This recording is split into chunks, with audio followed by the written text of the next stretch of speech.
Welcome to part 2 of our podcast with Pastor Ken Shigematsu. We're calling this Making Space to encounter God, making space to enter into conversations with others, and making space to engage God in his mission here. And so we have Pastor Ken with us today. We're continuing that conversation. Yeah. Well, I mean, in your book, God and My Everything, you actually have a chapter where it sounds like you're really excited about Mondays. And I know that Mondays are, well, they're not my day off, but something. Yeah, they might be your day off. But I know for most people, they got to go back from the weekend back into the grind, and so Mondays are always kind of like But for you, it's like yeah, Monday. You're excited to get back at it. I got a couple questions and one question, sorry, and then I want to play the scenario game with you a little bit when it comes to the rule of life. So you in your personal rule of life in the book God and My Everything, you talk about the prayer of examine. Now, I'm not sure if somebody was to read your book, that didn't understand, they wouldn't really have an understanding of what that prayer of examine is, without doing some research. So I was wondering if you could explain what that prayer of examine looks like for you, and what role does it play in your rule of life? Yeah, so just to give a little bit of a background, a lot of people think that the prayer of examine is to identify the things you're grateful for. That's part of it, and also maybe things that brought you down. But let me give you a little bit of background as to when this prayer was founded. So almost exactly 500 years ago, so this would have been 1521, a guy named Ignatius of Loyola enters into this battle in Spain at Pamplona, and he's dreaming of glory, that he'll get as a heroic knight in battle. And so he rushes toward the enemy. He has a lot of courage, and he gets his leg blown off by a cannonball. And he's taken, he doesn't die, he's taken to convalesce in a kind of hospital, a home. And he has nothing to do except read. And so he reaches for, I guess, the first century or the 16th century equivalent of a Harlequin romance. And he's sort of fantasizing about flirting with and winning the love of a certain sort of upper class lady. And then someone gives him a biography of the saints, and he envisions being a saint and doing a pilgrimage to Jerusalem for Christ.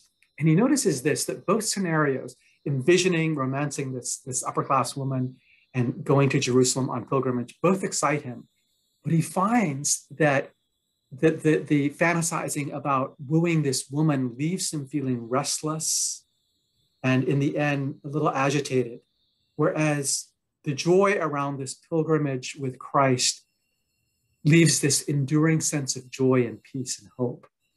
And so Loyola says, as you examine a day, a week or a month or a year, ask yourself, where have you experienced things that have brought you a sense of enduring joy that leads you closer to God and to all things good and beautiful? And so that's really the heart behind the examination. Where have I experienced a sense of God's joy and nearness and life? Yeah. Well, that's great. So I want to play, like I said, the scenario game with you. I got two scenarios that I want to run past you. And so the first one is this, and I'm trying to create a scenario that's, maybe fairly typical of somebody here in the GTA, and most likely in Vancouver as well. So if somebody walked into your office, they're 35-year-old father, married, 2 kids at home. He works full-time, his wife works full-time, and they've come to talk to you, or he's come into your office to talk to you about his own spirituality and developing his own spiritual practice. What advice would you give that father about where to start in terms of developing this trellis or this rule of life? Or even the other stuff. Yeah, sorry. But or even some just incorporating habits, right, and practices into your life, not just the rule of life, but even the other things as well. Right. Exactly. Yeah. Yeah, and rule of life really is the set of habits that comprise your intended life.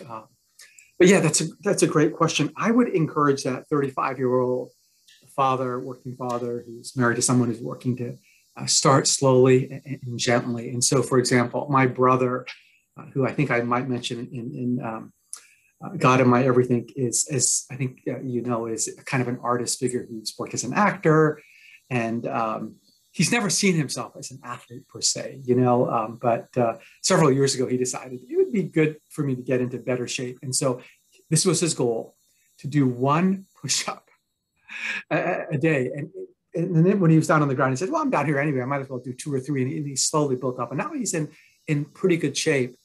And so for this 35-year-old father, it might be beginning with a minute or two of just meditation, deep breathing, and acknowledging God's presence, and building up from there. That probably won't change his life or the neural structures of his brain, but it can get him on a path that will lead him in that direction. So for example, I'm thinking about a person named Steve, who is a father of a couple of young children. His wife tragically died several years ago, and he has to travel, or he did, before the pandemic, a lot for his work. And so his spiritual practice was to simply to stretch 5 or 10 minutes in the morning, and while doing that, pray and engage in some meditation. So real simple. And Steve actually came into my office and said, on the days I stretch and meditate for 5 or 10 minutes, God shows up more in my day. And obviously, as we know, God is with Steve all the time. And so God isn't showing up more, but his eyes are opened a little more to God's presence through that simple 5-minute or 10-minute practice. So. Yeah, well, that's great. That's so basically, to just jump off what Mike was saying, almost that meditation practice is maybe where you would say, hey, if you're just starting out, that might be a good one to begin to implement. Second scenario, and maybe the answer is the same. So feel free to give the same answer if it is. But 17-year-old student, trying to figure out what the next steps in life are. Maybe has been in the church for a while, but is really trying to now, make their faith their own, so to speak. And so, wants to develop more of their spiritual practices, but maybe has tried some things and it hasn't worked out. What advice would you give to a student who is, trying to build some spiritual practices into their life? Yeah, that's a great question. So she's 17 years old. I probably would encourage her to spend some time in silence, and this may sound very abstract, and try to plumb the depths of who she is, her deep desires and longings, and then based on that, to begin one spiritual practice. And so if it's for connection with a person, it might be spiritual friendship. I write about that in God and My Everything, and survival guide for the soul. If it's something else, to pursue that. If it's peace, maybe it is meditation. If it's joy, maybe it's gratitude. So, okay. So spiritual friendship. I think it would depend on what her deep longing is. It's so important for people to stay connected. If that 17-year-old wants to maintain her faith across her lifetime, InterVarsity Canada has done a study on this, and I can't remember all the figures, but sadly, the study showed that kids who grew up in church and once they're done with school, whether it's high school or university or something in between, most of them will not stay connected to the church, and a very significant number will not even believe in God anymore. And the most powerful difference maker is whether that person has a friendship with someone who shares a common faith, And so, to have a lifelong friend that you can journey with across your lifetime is so precious and priceless. And it's also not only the biggest single predictor of spiritual health with God, but it's also the single greatest predictor of happiness and joy. We were talking about Arizona moments ago, and Lucas being in that warm place. A lot of people probably in North York or wherever, Thornhill or the GTA, fantasize about being in a really warm place in the winter. But studies have been done on what makes people truly happy, and it's not necessarily being in a warm climate. It's not your race or your education or your income level. It's the quality of your relationships and friendships. So, great, thanks. I guess the word we're talking about is intimacy. Like having those kind of friendships or relationships where you can be yourself. And I guess we touched on this already about just even for yourself in your own life, how you've been able to have those relationships where you can have that deep connection fostered there. I know for myself, just as someone who, I am, we did this leadership thing assessment, the Grip Berkman or whatever. Dave's certified as a Grip Berkman instructor. Woo! But the green quadrant is always the people quadrant, right? And I'm all green. Every single thing, I'm all green. And so that totally resonates with me as especially as we're talking about even how would we talk, how would we walk someone in the next generation through that? It's those deep friendships, relationships need to be modeled in a lot of ways. Because I guess for so many of us, that's intimacy is one of our big desires. And I don't mean like romantically, but just in terms of someone who truly deeply knows me. Yeah, cool. I want to talk a bit about rest and Sabbath. I know we talked, sorry, we're going a bit back and forth here. But one thing you mentioned when we talked about Sabbath is it kind of gives us a perspective to be able to enjoy the other 6 days, of the week. One thing I like to say to our leaders is that Sabbath reminds us that even when we're not at work, God still is at work. The world doesn't end when we stop. And so.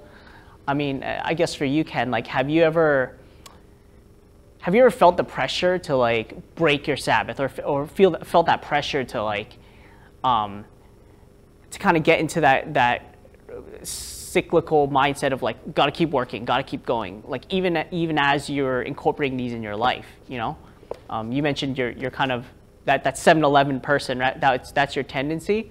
I wonder, does that still happen now, or and how do you manage that tension? Yeah, no, it definitely still happens, and I'm the kind of person who will tend to measure my value and worth based on what I accomplish. So that's sort of my spiritual Achilles heel in lots of ways. And so I mentioned that I'm a very easily distracted person, and I'm not particularly detail oriented either. And so a number of years ago, I was being invited to speak to one of these Pentecostal pastors' general assemblies here in Canada. So this is for 1,000 or 1,100 Pentecostal pastors. And I didn't read the letter of invitation very carefully. And I thought I was only responsible to give sort of one keynote address. And, a couple of days before, I realized as I reread the letter, I was supposed to give 2 public addresses, and one would require brand new preparation. And as I looked at my calendar, I realized I had no time to really prepare proper presentation except on my Sabbath day. But I felt the Spirit saying, just, trust me. Now, if you're Pentecostal, and I know that maybe some of the folks on your team or in your community are former Pentecostals, you're saying, what's the problem? How is that a problem? Because if you're Pentecostal, I think you just stand up and let the Spirit fall on you and you thunder out an oracle. Well, unfortunately, I'm not that anointed, and so I have to prepare, but I didn't, or I just prepared in a very scant way, and I think it went fine. But for a lot of us that are more performance-oriented or workaholism-oriented, Sabbath is an invitation to trust God, that even while we are resting, the world is going to continue to run on God's shoulders. The government of the world really is on His shoulders, and so that's key. And yeah, it is an ongoing struggle, but one that's worthy of wrestling through. So what did you speak on? I actually spoke on, it was one of the first times I spoke on the practice of the examen. And so there were about 1,000 and something pastors for one of the major keynotes. And then for another presentation, I spoke on the examen, and there were maybe 150 people in this particular breakout. And I asked the question among these pastors, many of whom were, Bible college or seminary trained, how many of you have heard of the examen and St. Ignatius of Loyola? And out of like 140 or 150 people, only 2 people raised their hands. And so I realized that at least for this particular spiritual tribe, we were breaking some new ground. Thankfully, I'd been practicing it to some degree that I was able to speak about it extemporaneously. Awesome. Cool. Thanks for that. It wasn't just like silence where... Just lead us through a time of 40 minutes of silence and solitude, meditation. Awesome. That's good. I'm going to shift focus a bit. At Bayview, we're trying to really incorporate deep discipleship into our leaders and our people here. And so one of the ways that we define discipleship here is, Dave? Yeah. Well, Dave, you're the one who coined it. I want you to say it. Sure. Yeah, we how we define a disciple is someone who systematically reorganizes or reorients their rhythms so that they can reflect the character and priorities of Jesus in all of life, and teach others to do the same. Yeah, there's a specific wording there, systematically reorient. I knew the other stuff, okay, guys? Reflects the character and priorities of Jesus in all of life. But Dave has recently been talking about that systematic reorientation. And so I guess, like, if we're talking about a systematic reorientation of our lives, Dave, maybe this is something you can speak into as we kind of shift gears to more of like talking about leadership discipleship. What would that look like, I guess, if we were to incorporate these things into our lives? Like the systematic part. Yeah, I mean, there's a couple of different ways that when we think about systematic, and Ken, I think this is where your book, God in My Everything, has been helpful for me to actually think about what are some practices that I could build my life around, that are going to help shape me into the person that God has called me to be. So I think on one side of when we think about a systematic approach to discipleship, or systematically reorienting our lives to help us reflect the character and priorities of Jesus, we recognize that our rhythms have to shift. We have to look at, how we Sabbath. I know I resonated with if you ask my wife if I was a 7 to 11 guy, she would agree with you. And it's something that I'm not good at it. I'm terrible at it. Stepping away from work, things like that. So that's a rhythm that I have to work on. But then there's this other side of the systems too, and where we think about how I think our practices, they actually have a missional focus as well, because as we become people who reflect the character and priorities of Jesus, then we are able to actually step into the systems of the world that cause oppression, that cause greed or fighting or racism or whatever, and we're able to bring our transformed lives into those systems. And so in a way we bring the kingdom of God with us in order to transform those systems that we're either explicitly or implicitly a part of. We're able to transform those so that they begin to reflect the values and the priorities of God's kingdom versus the priorities of us as fallen human beings. So yeah, I don't know, Mike. I feel like I'm going off on a tangent now. Remind me of your question again. I guess the question is how would what we're talking about here kind of speak into that, a systematic reorientation of our lives? What are some practical ways that would influence that? that piece of it. Yeah, and I mean, I guess if we're looking at our definition, and Ken, again, this is where your book has been helpful for me. Looking at our definition of a disciple, we've developed what we refer to as 4 gospel practices, and those really help focus us on what are the priorities of Jesus. What are the priorities that I need to build into my life, so that my life is aligned with Christ. And so. Mike's introduced us on staff actually to the daily office. That's been something that we have incorporated. I've started to incorporate that into my own spiritual practice. And I guess I would say that when we think about our leaders and people who are trying to grow as disciples of Jesus, to start with some of those, like pick a practice that's going to cause a shift in your rhythms. So that, but one that's going to, like Ken, you've been talking about, kind of give you life and support you as in becoming the person that God has created you to be. Yeah. Cool. I hope that answers the question. Yeah. I mean, even for you, Ken, like, just to throw the question at you, like, what are some suggestions, like, for someone? Actually, even just to, if we're talking about that, like, incorporate that into their lives. I guess it's incorporating some of those practices in, but like, if you could even choose one, like, just to, as a way to kind of start, like, is there one that you would actually particularly focus on? In terms of like a practice? Yeah, like just one in particular, if you were to really focus on it. Yeah, for me, the most transformative practice has been this centering prayer that I spoke about in one of the messages at Bayview Glen. I think that it was the last one. And so to have some rhythm of silence brings all kinds of gifts. And I think that a lot of people feel that a spiritual practice is going to take time and energy, and it may not say it, but there's a huge cost to them.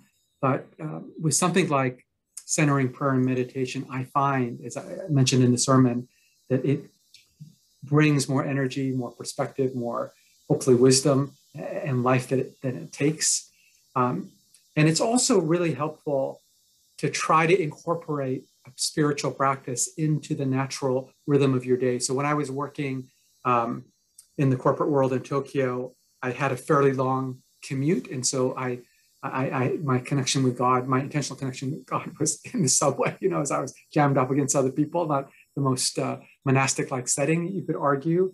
I heard a Stanford psychologist say on a podcast that he wanted to get into better shape. So is maybe somewhat graphic, that every time he urinated, every time he peed, he would do like 2 push-ups, so it was worked into the sort of the natural rhythm of his day. And so if there are points in our day where it would be natural to pause, to give thanks, or to remember God, as Dave was saying, a kind of daily office, that can be really helpful and life-giving. I love that you mentioned redeeming your commute to actually, bring in some spiritual practice. I mean, it's the same way in Vancouver, but that's our. I mean, not so much now with COVID, but our daily reality in Toronto is. I mean, most of us have at least a 45-minute commute to work, if not longer, and so yeah, there's lots of time there to actually redeem and to work some of our practices in there. Yeah, it's a great example. Like, is that built into even the way that you would define a leader, or like even what you look for in terms of like in a leader? Like, do you look for certain practices to be like already there, or do you look to like build those practices in? Or is there a way that you build those into your quote unquote leadership pipeline or development? Yeah, in terms of looking for a leader, and I think that it was Patrick Lencioni who said this, that one of the qualities that you're always looking for is someone who is humble and hungry. I guess those are 2 qualities. And so, whether the person has these practices or not, I think the key is, are they willing to be open to new experiences, perhaps challenging experiences, discomfort, even for a period of time, if that's it's going to take to enable them to grow and become whole. I think that's really the key. So awesome, cool. All right, just trying to think of what else we can have while we've got you here. Well, it's been an awesome conversation, Ken. I just think it's been. I love how you've been so candid with us and so open. You're coming to us through a screen, but I just feel like you've just been able to be yourself and really share part of yourself with us, which I think when we're talking about our spirituality is important, that we realize that that it's real. Like, we're real people trying to put these things into practice to help us become, someone. We're not like monks on the top of a mountain, just, meditating and gaining the wisdom of life. But these practices can help us in our everyday, in the real world, as we're commuting to work or in all of our relationships. So I'm just so grateful that you've been able to just be open and candid with us like that. I appreciate that a lot. Cool. Yeah. Well, Dave, actually, we'll probably wrap up in a bit. But Dave, I just want to ask you, what are some of the ways that you've incorporated some of these things into your life too? And what are the struggles around that? And even, I don't know if Ken, you have anything you want to add to it, but I'd want to just hear, how do we even incorporate those things? What does that look like for us, even right now? Yeah. I mean, Ken talked about Sabbath, and like I said, for me, that's a struggle, because I resonated with what you said, Ken, how in your head, you feel like you have 141 monkeys jumping around in there. I often say to the people on my team, I'll be talking, and then all of a sudden I'll stop mid-thought and I'll say, okay, wait a second, guys, I have 5 ideas that just collided in my head, and I just need a time just to spit one out here. Give me so with Sabbath, it's hard for me, to take a break from work. It even actually spills into, like I was telling before, Mike, you introduced our staff to the daily office, and as part of the daily office, Ken, there's that 2 minutes of silence kind of off the top. I've been really trying to be intentional around that. That 2 minutes of silence before, I'll go into scripture reading and then, reflection and trying to discern what God's saying to me through the scripture that I'm reading. So, and that 2 minutes of silence, I'm always amazed at the clarity that comes after you've had a chance just to breathe deep. I always use I use a phrase to help me focus my mind. I'll often, as I'm breathing in, I'll use the phrase, Jesus fill me, and as I'm breathing out, Jesus free me. So I just kind of get into that rhythm for the 2 minutes, and I'm always amazed at how much clarity I have when I go to read the scripture. It's like I get a sense that God is speaking to me. He is filling me and freeing me, at the same time as I go in. So that's been something, Mike, that I'm so thankful that you've introduced us to, because I've been incorporating that into my daily rhythms. Yeah. And Ken, you mentioned, I think, even a centering phrase that you have too, right? As you're doing a centering prayer, what is that phrase again? Is it, it's different at different sort of times in my life, but right now it is the one that I'm using in the last couple of weeks is love. And it's Thomas Keating talks about a sacred word that expresses your intention, and it helps to refocus your mind, when you're distracted. So as Dave was saying, breathing deeply, and then I'll just say the word love, which expresses my desire to love God, to receive his love, but to also be loving toward others. So. Yeah, I think for myself, one of the things that I've used to just center myself in terms of spending time in silence and stillness has been, you must increase, I must decrease. Just as, thoughts come by, it's just like, less of me, God, less of me, and more of you. And I know for me, that's kind of helped with those random thoughts that kind of come. Did I take out the trash? Have I walked the dog? What else? Have I done the groceries? Have I written this thing up? And so that's some examples, I guess, of ways that we can just begin to enter a time with God, a time where we just celebrate His presence and listen to His still small voice. One of the misconceptions of meditation, if I can say this, is that we're trying to clear our mind. No one that I know of, Christian or not, teaches that. And sometimes, for people who have busy minds like some of us, to do something, to ask our brain to do something simple can help still it. So, for example, some people think better when they're driving, not maybe at rush hour, through Toronto, but on a country road somewhere. For some people, if you're just sitting, trying to totally still your mind, all these thoughts will come in. But if you get your mind to do something simple, like focus on your breath, or on a word like love, or Jesus, does it fill me? Jesus, free me. That gives the mind enough to do this, to still the mind, if that makes sense. Yeah. Awesome. Cool. Well, that's one practice that we can even begin to put into our lives, even as we, even as we're seeking to incorporate some of these things in. And so I guess we can wrap it up here. Ken, it's been so great to have you with us here today. Thank you for just the past few weeks of walking us through survival habits of the soul. And we just bless you. We just love you, and we thank you for giving us your time. And so we'll see you another time as you come again, hopefully. Yeah, it'd be great to have you here in person sometime. Awesome. Yeah, thanks, Mike and David. I'd love to connect with you in person in your community. I appreciate you having me. It's been a pleasure.